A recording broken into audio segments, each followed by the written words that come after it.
नमस्कार, मैं हूं संजय मिश्रा, जीएस फैकल्टी।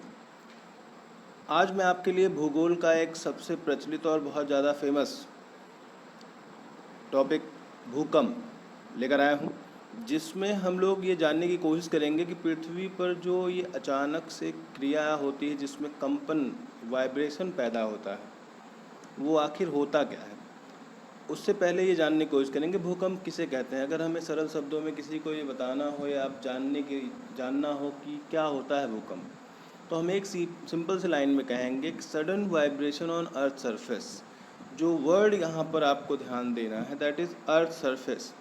पृथ्वी की सतह पर पैदा होने वाला कंपन।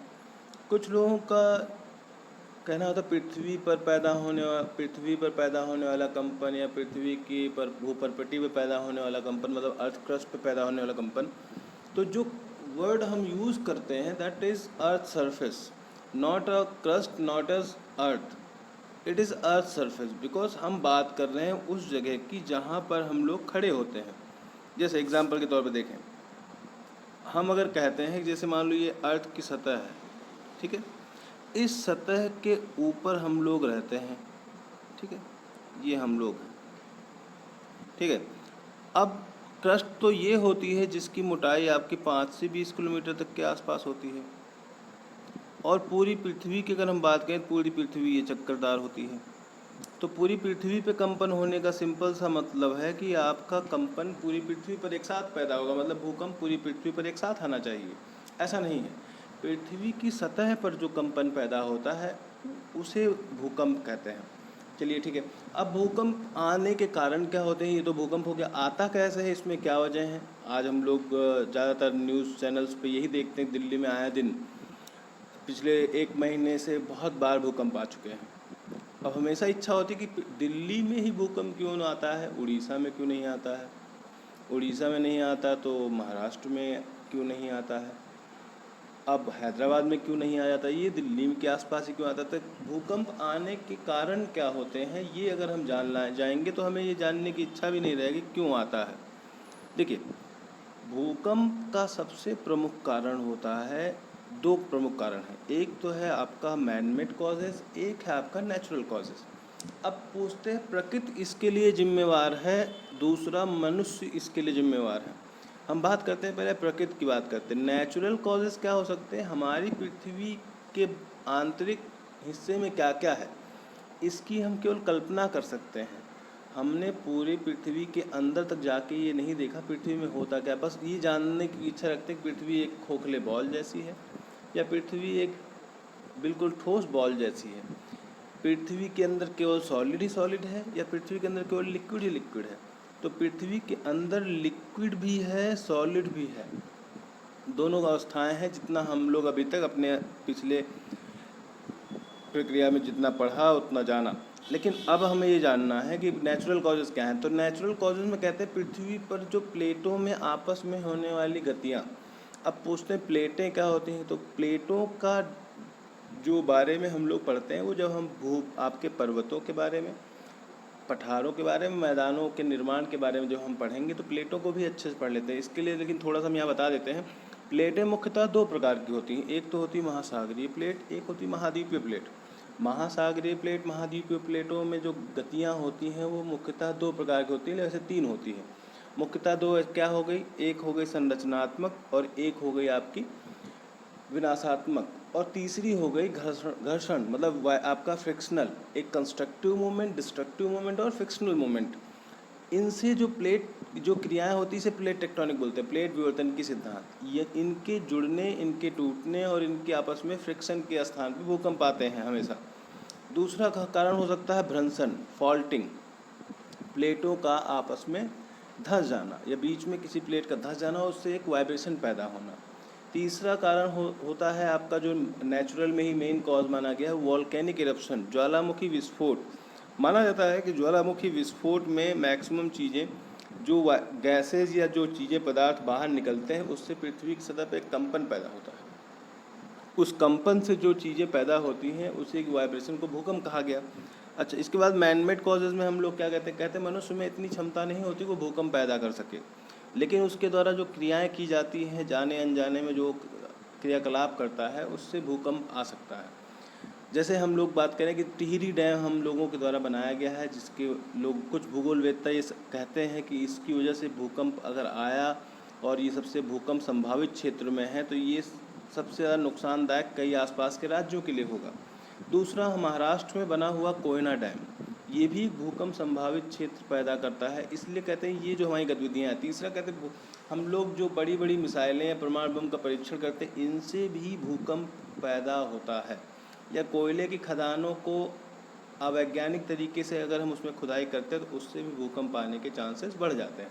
अब कहते हैं भूकंप का अध्ययन हम भूगोल की जिस शाखा में करते हैं उसका नाम क्या है? That is called seismology. भूकंप का अध्ययन हमारे सिस्मोलॉजी कहलाता है। कहते हैं भूकंप के दौरान जो तरंगें उत्पन्न होती हैं उन तरंगों का नाम क्या है?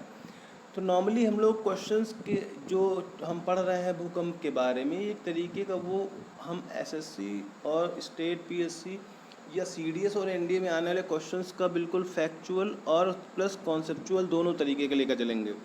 पूछा गया अर्थक्वेक जो भूकंप के दौरान जो तरंगें निकलती हैं उनको और किस नाम से जानते हैं? तो कहते हैं सिस्मिक वेव्स होती हैं, उनको तो सिस्मिक तरंगे कहते हैं। कहते हैं ये सिस्मिक तरंगें, वेव्स का वर्ड आते ही आप एक समझ गए होंगे, वेव्स। वेव टॉपिक हमने फिजिक्स में भी पढ़ा होगा, वहाँ भी पढ़ते। कहते हैं वेव्स टाइप होते हैं, वेव्स के दो टाइप होते हैं। कहते हैं फर्स्ट टाइप होता है आपका एक जो मीडियम में चलती हैं, दैट्स कॉल्ड मैकेनिकल वेव्स, और जिन्हें मीडियम नहीं चाहिए दैट्स कॉल्ड इलेक्ट्रोमैग्नेटिक वेव। मतलब जो जिनको माध्यम की आवश्यकता होती है उन्हें हम लोग कहते हैं यांत्रिक तरंगे। जिन्हें माध्यम की आवश्यकता नहीं होती उसे कहते हैं विद्युत चुम्बकीय तरंगे। पूछा गया भूकंपीय तरंगे कैसी तरंगे हैं? तो आपको बता दें भूकंपीय तरंगों को चलने के लिए माध्यम की आवश्यकता होती है। ये इसलिए आपकी यांत्रिक तरंगे हैं। और भूकंप के दौरान 3 प्रकार की तरंगें निकलती हैं, पी वेव, एस वेव और L wave. Primary wave, secondary wave और long wave. Long period waves होती हैं, बहुत देर से आती हैं। इन तीनों वेव्स में खास बात क्या है कि ये आपकी मैकेनिकल वेव्स हैं, इन्हें मीडियम चाहिए होता है। और इन तीनों का जो ओरिजिन होता है पृथ्वी में अलग अलग हिस्से पे होता है। जैसे कहते हैं पृथ्वी की सतह के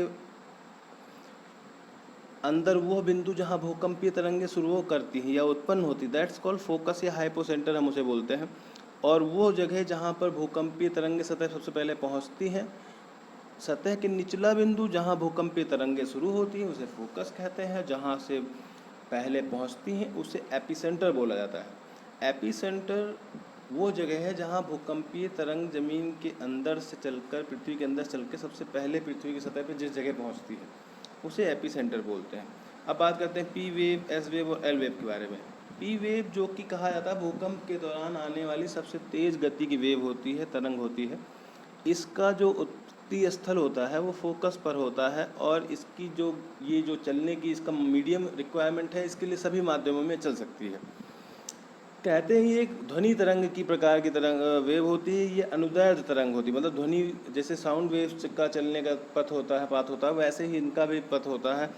और ये नीचे कोर तक भी चली जाती हैं, क्योंकि इनको सभी तरंग माध्यमों में जा सकती है, इसलिए आपके कोर तक भी ये जा सकती हैं, जिससे हमें पता चलता है कि कोर हमारा लिक्विड फॉर्म में है।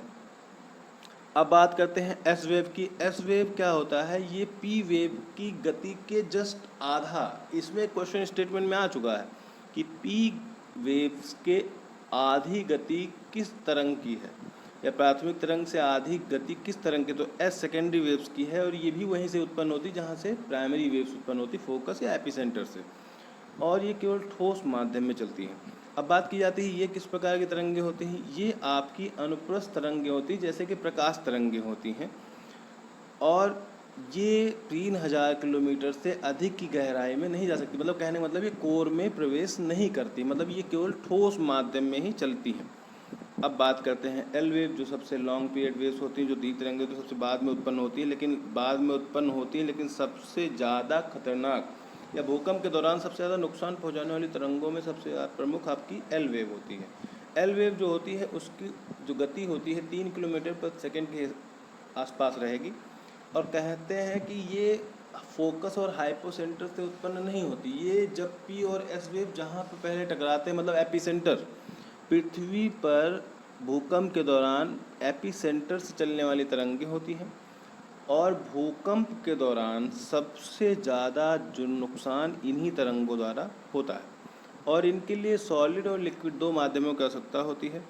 कहते हैं भूकंप की इंटेंसिटी मतलब तीव्रता किससे मापते हैं, या भूकंप के दौरान जो भूकंपीय तरंगें होती हैं वो किससे मापी जाती है? सिस्मोग्राफ से। सिस्मोग्राफ पे तरंगें रिकॉर्ड होती हैं और उनकी इंटेंसिटी मेजर करने के 3 तरीके होते हैं। 3 स्केल दिए गए, फेरल स्केल या रॉसी, दूसरा होता है मार्केली स्केल जो कि इमेजिनेशन बेस है, कल्पना पे आधारित है, तीसरा होता है रिक्टर स्केल जो आपका गणितीय मतलब लॉगरिथमिक पैटर्न पे बेस है।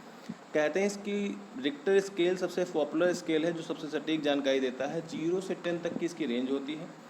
और कहने का कहा गया है कि जो लॉगरिथमिक स्केल हो, रिक्टर स्केल जैसा लॉगरिथमिक स्केल है, इसमें एक पॉइंट से दूसरे पॉइंट मतलब एक यूनिट से दूसरी यूनिट मतलब किसी भी मान लीजिए भूकंप कहीं ए प्लेस पे 2 रिक्टर का आया, बी प्लेस पे 4 रिक्टर का आया, तो इन दोनों के बीच में 10 मल्टीप्लाई का डिफरेंस होगा। फॉर एग्जांपल जैसे हम देखें 2 पर कितना आया है, एक जगह 2 पे आया है 2 रिक्टर आया है, एक जगह 4 रिक्टर का आया है, तो 2 और 4 के बीच में एक नंबर होता है 3। 2 और 3 के बीच में कितने का मल्टीप्लाई होगा? 10 का। 3 और 4 के बीच में कितने मल्टीप्लाई होगा? 10 का। तो 2 और 4 के बीच का कह सकते हैं रेशियो कितना होगा? 1:100। ये क्वेश्चन बड़ा इंपॉर्टेंट है क्योंकि पूछा जा चुका है आईआईबी के पेपर में कि 2 और 4 के बीच में 2 और 4 रिक्टर पैमाने के बीच की तीव्रता का अनुपात क्या होता है। तो आप देखिए 2 और 4 के बीच में 3 और 3 के बाद 4, तो 2 के 3 के बीच में 10 का गुणा करेंगे, 3 से 4 का 10 का गुणा करेंगे, मतलब 1:100 का होता है। इसी तरह भूकंप के दौरान कुछ और भी चीज़ें पृथ्वी पर उत्पन्न होती हैं। जैसे पूछा गया भूकंप के दौरान आपके वातावरण में या वायुमंडल में कौन सी गैस की मात्रा बढ़ जाती है? रेडॉन गैस, जो कि हमारे वायुमंडल में नहीं होती। जब भूकंप आता है तो इसकी मात्रा अगर बढ़ने लगे तो हम लोग मानते हैं भूकंप आ चुका है। दूसरा, अब पूछेंगे 2 स्टेटमेंट कि ये जो आइसोसिस्मिक और होमोसिस्मिक क्या होता है। आइसोसिस्मिक क्या होता है? एक साथ एक तीव्रता का भूकंप जिन जिन स्थानों पर आता है उनको मिलाने वाली जो लाइन होती है उसे आइसोसिस्मिक कहते हैं। मतलब कि अगर एक ही जगह एक जैसा भूकंप मतलब 5 रिक्टर का भूकंप कई 6 जगहों पे आया, तो उन 6 जगहों को जो लाइन मिलाती है या आपस में जोड़ती है उसे कहते हैं आइसोसिस्मिक लाइन। अब होमोसिस्मिक क्या होता है? कहते हैं एक साथ जिन जिन स्थानों पर भूकंप के झटके महसूस किए जाते हैं उन्हें होमोसिस्मिक जोन कहते हैं। मतलब होमोसिस्मिक मतलब सेम टाइम पे जहाँ अर्थक्वेक का झटके महसूस हुए, ये होता है होमोसिस्मिक। अब कहते हैं पृथ्वी पे सबसे अधिक भूकंप कहाँ पाए जाते हैं? पृथ्वी का सबसे अधिक भूकंप हमारे पैसिफिक ओशन में, दूसरा मेडिटेरेनियन सी में, तीसरा आपका मिड अटलांटिक ओशन में। उसके बाद बच्चा कुछ कहते हैं सबसे ज़्यादा भूकंप मतलब 60 to 65% भूकंप प्रशांत महासागर क्षेत्र में आएंगे। उसके बाद भूमध्य सागर क्षेत्र में 20 से 21% आते हैं। बाद में तीसरे नंबर पर अटलांटिक मिड अटलांटिक मतलब मध्य अटलांटिक क्षेत्र आता है। बाकी बचे हुए क्षेत्र में सबसे आखिरी में आता है। तो कह सकते हैं रिंग ऑफ फायर जोन, जिसके बारे में हम लोग चर्चा करते हैं किस लिए फेमस, तो भूकंप की घटनाओं के लिए फेमस है। ठीक है, थैंक यू।